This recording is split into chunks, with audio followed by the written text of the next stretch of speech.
అందరికీ నమస్కారం. నేను మీ Ravinder Boddupalli. Welcome to my channel Ravinder పాడి పంటలు. ఇక్కడ చూస్తున్న మొక్క వచ్చేసి మిర్చి మొక్క.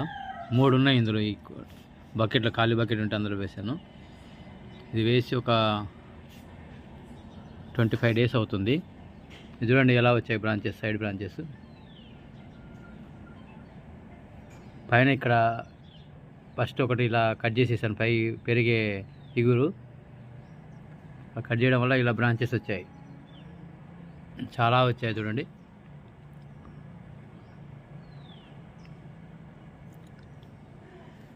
వీటి గ్రోతింగ్ బాగుంది. వీటికి మట్టి, ఆముదము, పుల్లటి మజ్జిగ, కుంకుడుకాయల రసం స్ప్రే చేశాను. గ్రోతింగ్ మాత్రం హెల్దీగా ఉంది, చాలా బాగుంది. ఓకే ఫ్రెండ్స్, ఈ వీడియో కనుక నచ్చినట్లయితే లైక్ చేయండి, షేర్ చేయండి.